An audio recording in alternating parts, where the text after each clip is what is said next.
Hi, I'm Greg Leo, Assistant Professor of Economics at Vanderbilt University. I'm going to give a brief overview of my paper Minimal Experiments, written jointly with P.J. Healy of Ohio State. To put our paper in context, I want to use an example of a classic experiment that appeared in 1951 in the JPE. In this paper, the authors, Rosies and Hart, had a goal of drawing empirical indifference curves for plates of eggs and bacon. So this is an actual diagram that appeared in the paper. Now, in order to draw these indifference curves, the authors surveyed people about their rank ordering over various plates. So in this case, we see plate A is a plate with 1 3/4 strips of bacon, whatever that is, and 1 1/4 eggs, and so forth. Now, in order to turn those rank orderings into the indifference curves, the authors had to make a few assumptions about preferences, and it's those assumptions that I want to focus on here. So for instance, the assumption of monotonicity requires that more eggs and more bacon is better. So in the example here, I've given you 3 plates. Plate A has 3 eggs and 3 strips of bacon. Plate B has 2 eggs and 1 strip of bacon. And plate C has 1 egg and 2 strips of bacon.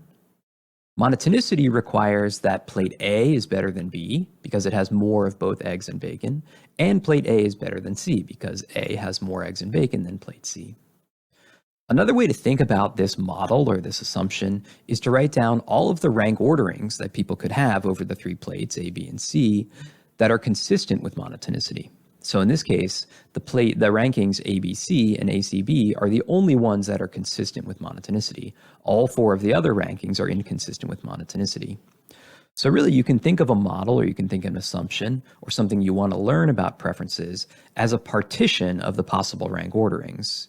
We call that a model. So in this case, a model of preferences over the plates A, B, and C is a partition of the 6 rank orderings into these 2 types, the type that is consistent with monotonicity and the type that's inconsistent with monotonicity. So here's a model, but notice really, once we've written down the model, we've abstracted away from what these objects are. Really, it's just about the partition of the rank orderings. At this point, the objects could be anything, right? A model could be about 3 objects, which is has to do with time preferences, right? So we have A could be $10 now, and B could be $20 next week, and so forth. So it could be about time preferences. It could be about pro-social preferences. A could be this pair of payments, $10 for me and $10 for another person, so forth.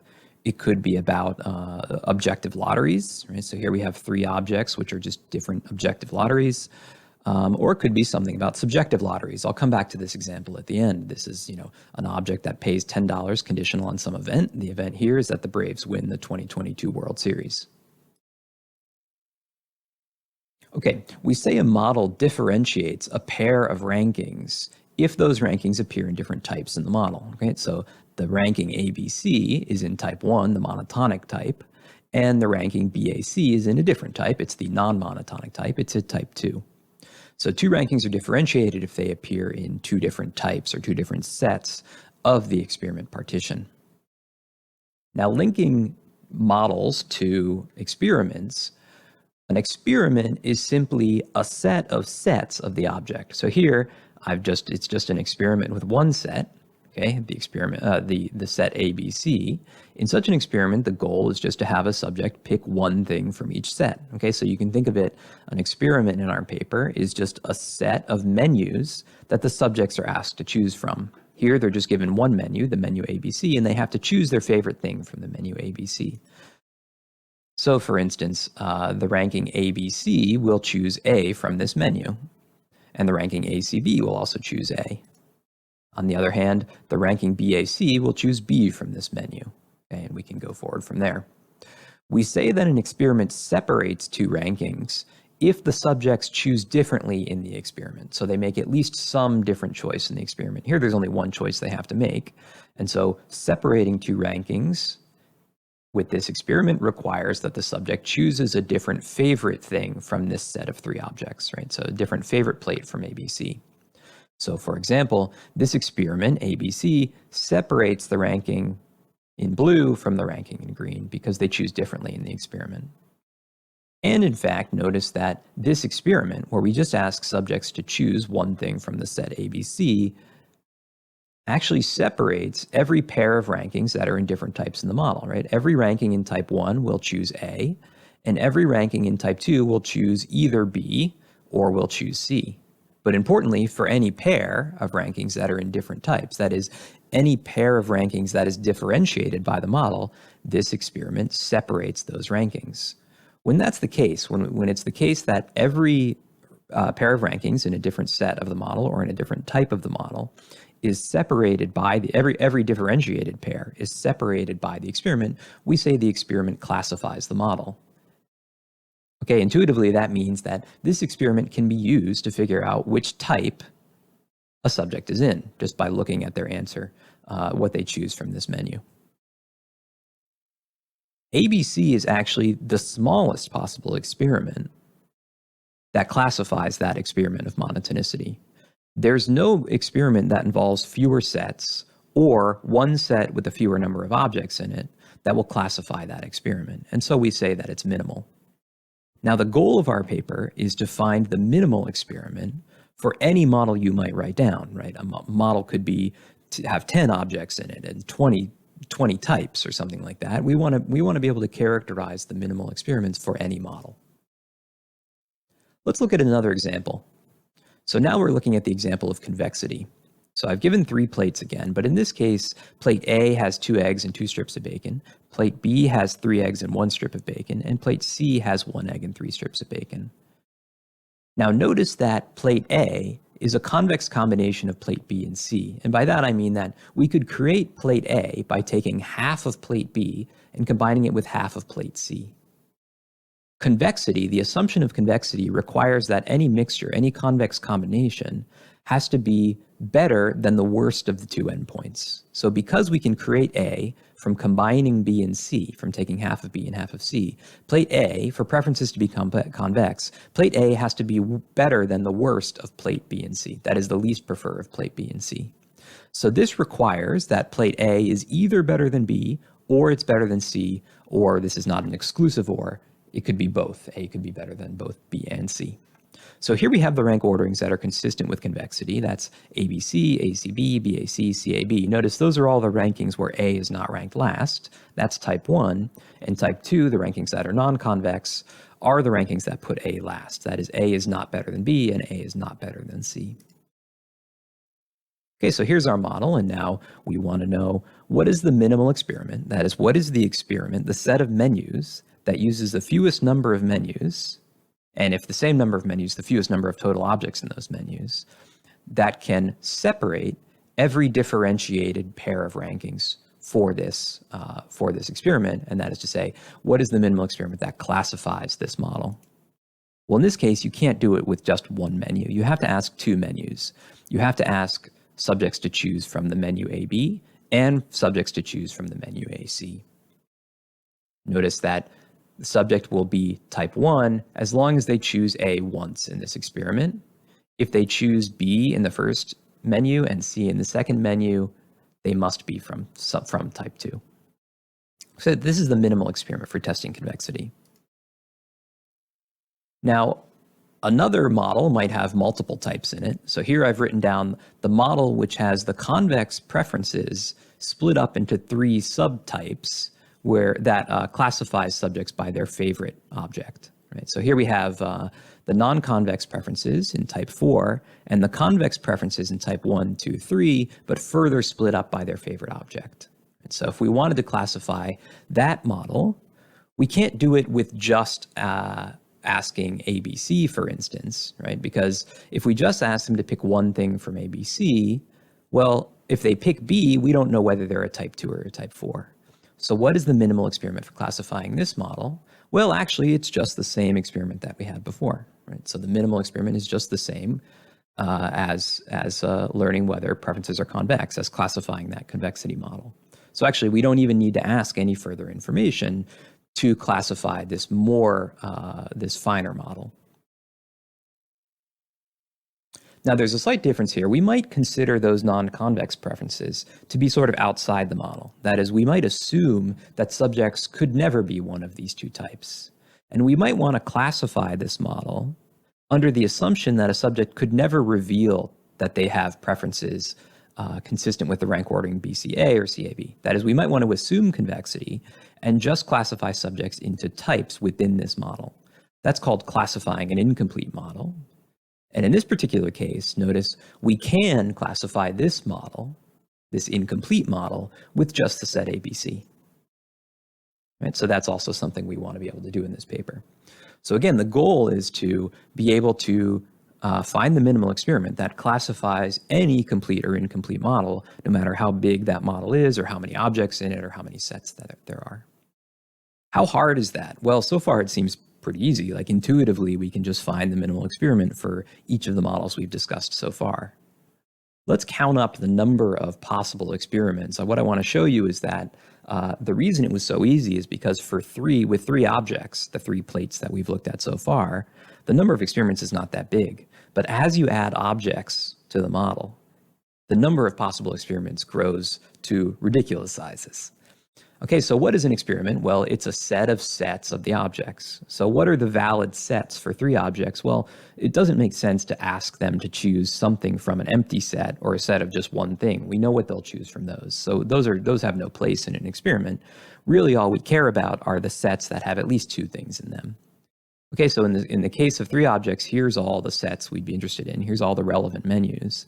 How many of those are there? Well, it's the power set of the number of objects, which I've written here as n, minus the number of sets that just contain one thing, plus the number of empty sets, which is just 1. So for n, with n objects, here's the number of menus that we might put in an experiment. But an experiment isn't just one menu, it might involve multiple menus, right? So here are all of the possible experiments with 3 objects. I've written them all down there. What is that number? Well, it's the power set of the set of menus, which is 2 to the set of menus, and we just subtract out the empty set because an experiment which asks no menu is not a very interesting experiment. So here's the number of possible experiments. And let's just write down how many experiments there are for various number of objects. For 3, we've just seen there are only 15 experiments. For 4, there are 2,047 experiments. With 5 objects, there are 67 million experiments. And let's just jump to 9. How many experiments are there with 9 objects? More than the number of atoms in the universe by a large factor. So there it is. There's like 153 digits in that thing. If you were trying to brute force a minimal experiment just for a random model, it would be absolutely impossible. You couldn't do it. Okay, but what if we look at just a random model that does have 9? Right, so here what I've done is I've just randomly generated a model over some 9 objects. So notice in each one of these rankings, there's 9 objects, A through I. And we just have here, we have in type 3, 3 of those rankings. In type 2, we have 4 of those rankings. In type 1, we have 3 of those rankings. And type 4 will be considered all of the other rankings that aren't type 1, type 2, or type 3. So I just randomly generated a 9-object model here. And let's go to the Minimal Experiment Finder. This is an app that's on my website. You can see the URL here, but there will also be a link at the end of the presentation here. And what I've done is I've typed in this model. Okay, so for each of the rankings that appeared on that slide, we've written it here, and we've written what type it's in the model. Okay, and I'm considering all of those other rankings in type 4. So the rankings that I haven't written down here are considered to be of another type. Okay, so let's zoom in here. You can see what we have. Here's the rankings. Here's the types that each of the rankings are in. And we're saying test the theory because we want to include the non-explicitly written rankings as a separate type. So let's ask the app to find the minimal experiment for this, and it works a little bit. And after a few seconds, it tells us here's the minimal experiment to classify that model. It's quite big, but notice it does some optimization. So you ask them to choose one thing from BC and one thing from ABCI. I mean, this is a totally random model, so I have no idea what this stuff means. But that is the simplest experiment. That is the experiment with the fewest number of sets that will classify that random model. Now, interestingly, if we're only interested in figuring out which of those 3 types that are explicitly written here. But assuming that a subject could not be one of the types that's not explicitly written there, we can ask the app to find that. That is, now we're trying to classify an incomplete model, which considers the type 4 to be impossible. And here it is. You only have to ask one question. You just have to ask them to choose one thing from the model BEF. Now, I suppose you could take some time and look at this to figure out whether that's true, but let's just go with it. I kind of guarantee that it will be true for this particular model. So how do we do that? Given that there are, an astronomical number of possible experiments, how could the computer find that minimal experiment so quickly? Well, let me show you by talking a little bit about how we get to the main results of the paper through looking at the geometry of preferences and the geometry of experiments. So let me talk first about the geometry of preferences. We think of preferences in this paper as existing on a graph that we call the permutahedron. The way we construct the permutahedron is like this. Take two rankings that differ only by one adjacent swap in the ranking. So notice here, B and C have swapped positions between these two rankings. Another way to think of those two rankings is the only pair of objects that they have different preference over is the pair BC. So there's only one pair of objects that these two rankings disagree about what their preferences are over that pair. Another pair of neighbors is the pair BCA and CBA. Notice they differ by the swap of CB. That's the only pair of objects that they disagree in their preferences about. So neighbors are really as close as possible as we can get in terms of preferences. Right? And we'll fill in the rest. So ACB is a neighbor of CAB, which is a neighbor of CBA and a neighbor of BCA and so forth. And now we're going to draw an edge between each of those rankings. So the rankings become the vertices of our graph, and we draw an edge between every pair of neighbors. Now on each of those edges, we're going to put the menus that we could ask that would separate these two rankings. That is, what are all of the menus that these two rankings choose differently from?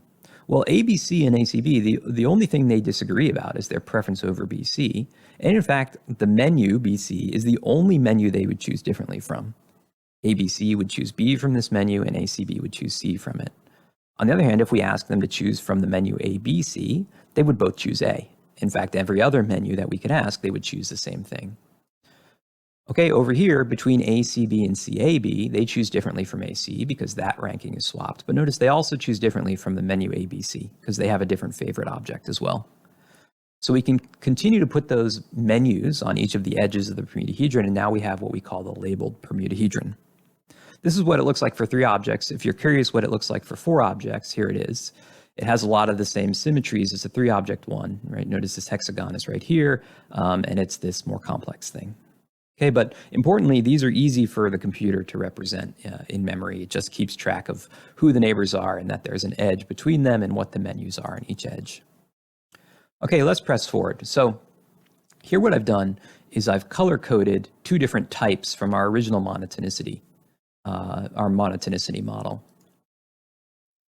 Notice that the 2 rankings ABC and BAC are in a different type in the model, and furthermore, they're neighbors in the model. Every pair of rankings that are both neighbors and are differentiated by the model, we call boundary pairs. So looking back here at the menu, at the permutahedron, BAC and BCA, they are neighbors, but they're not differentiated by the model. They're in the same type of the model. ABC and ACB are in the same type of the model, even though they're neighbors. The only 2 boundary pairs here are ABC, BAC, and ACB, CAB. Now, boundary pairs play a key role in characterizing the experiments that can classify a model. Specifically, here's our theorem. Experiment D classifies a model if and only if it separates every boundary pair of M. Notice I said earlier on, the definition of classifying is you have to separate every pair, every differentiated pair, right? And that's potentially a lot of pairs to look through. Right? For a very large model, there are tons of differentiated pairs. But our theorem says all we care about are the boundary pairs. All we care about are the differentiated pairs that are also neighbors, right? So we can ignore the fact that ABC needs to be separated from BCA because they're differentiated by the model, and ACB needs to be separated from CBA because they're differentiated by the model. All we care about are the neighbors that are differentiated by the model. We can just focus on those edges, and there are many fewer of those edges that we need to care about. Now, the theorem says we need to make sure that those boundary pairs are separated by the experiment, which basically means since the way we've constructed the permutahedron is to put all the menus that will separate two rankings, that is, they'll choose differently from, we need to just make sure that we have one menu from each of these edges between boundary pairs. And notice here for monotonicity, ABC appears on both of the two edges. So as soon as we include ABC in the experiment, we've separated all of the boundary pairs. And so that is the minimal experiment for this model. But notice there are other experiments as well. You could do ABC and AC, right? That will give us one menu on each of the edges of the boundary pairs. So that will also classify this model. But the smallest one is just to include ABC. So really, when we watched the computer solve that complex model, what it was doing was it was looking at all of the edges of the boundary pairs, and then just looking through all of the possible experiments it could construct, which is a much smaller set than all of the possible experiments. It was just looking through that much smaller set of experiments to find the minimal one. Okay, let's look at convexity real quick. So here was the model of convexity. The blue rankings are the convex rankings, the black rankings are the non-convex rankings. Notice the boundary pairs here are between BAC and BCA and CAB, CBA. So here are our boundary pairs, and we look at the menus on the edges of those boundary pairs. Well, each of the edges only includes one set, and they're different sets. So in fact, any experiment that classifies this model has to have AC in it and has to have AB in it. It could have other sets, but they're completely redundant with respect to classifying the model of convexity. So that's why ABAC is the minimal experiment for convexity. Okay, what about incomplete models? Well, the theorem doesn't really apply to incomplete models. So suppose our incomplete model had ABC and BCA in one type and CAB in another type. ACB, BAC, and CBA are considered to be outside of the model, and we're not interested in those. So notice here, there's no pair of rankings that are neighbors and that are differentiated by the model, right? So ABC is differentiated from CAB, but they're not neighbors.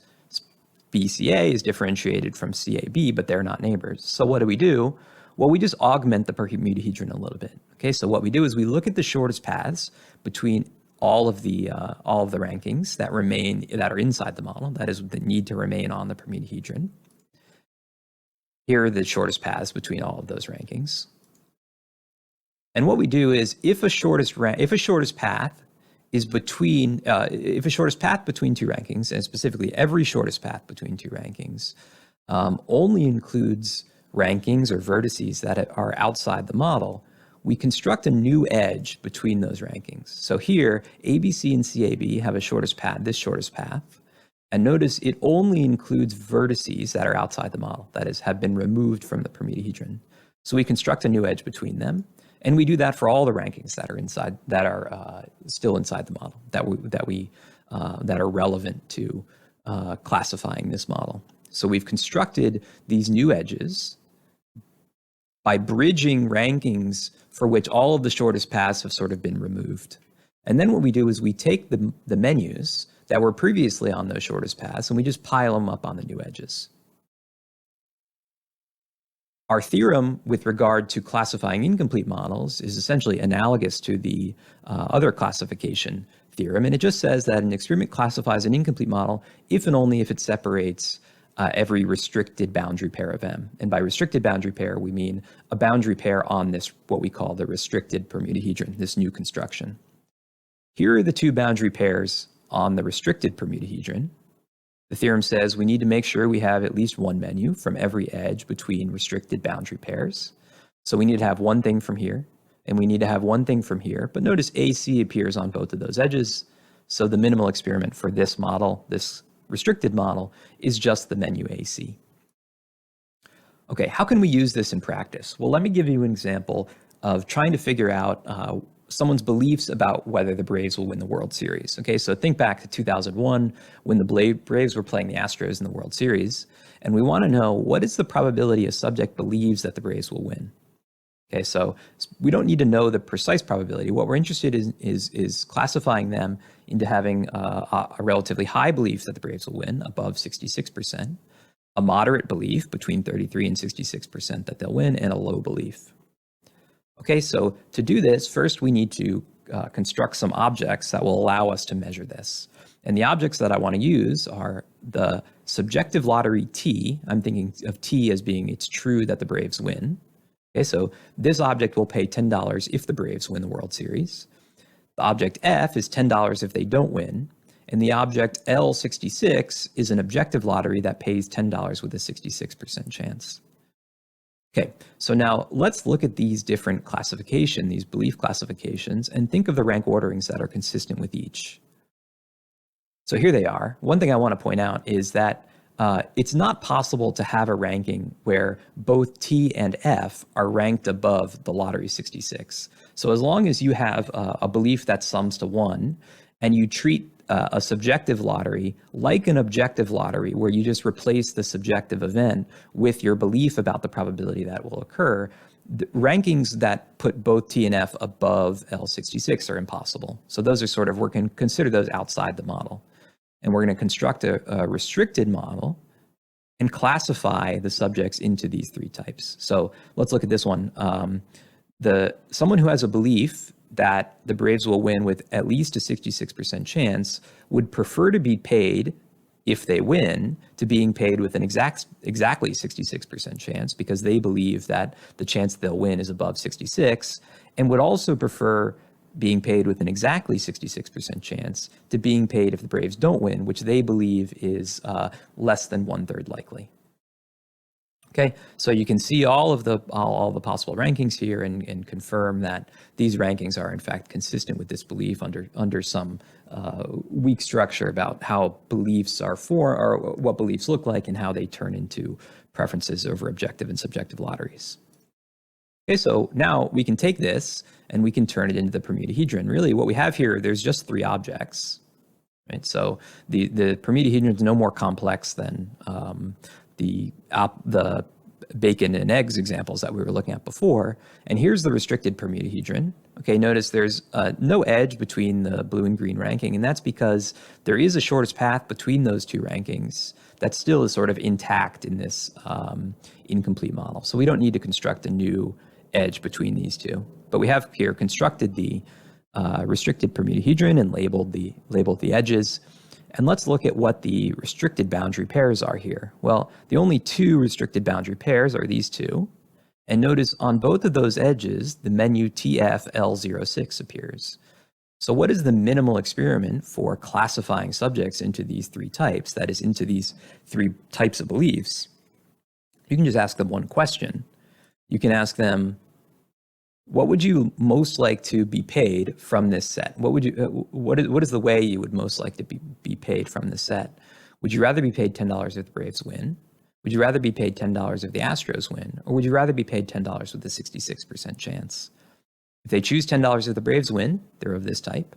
If they choose $10 if the Astros win, they're of this type. And if they choose $10 with a 66% chance, they're of this type here. And that is, in fact, the simplest possible experiment that can classify subjects into those 3 types.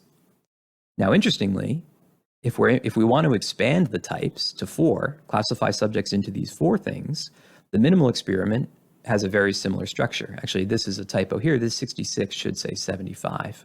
But the important thing is you ask them one question, which looks like the one we used for classifying into 3 types, and then you just ask one other one, which is, what do you prefer from $10 if the Braves win and $10 with a 50% chance? And in fact, we can further refine that model into more bins, and we just get similar experiments where we're just adding one more menu every time we double the number, or every time we add a new pair of bins. So that covers the basics of our paper. If you're interested in trying out some model of your own and figuring out what the minimal experiment is for that, we have an app that will apply the separation theorem and then search over all the remaining ones for the minimal experiment. You can hold up your phone and just scan this QR code, and you'll be brought to the minimal experiment finder. Thank you for listening.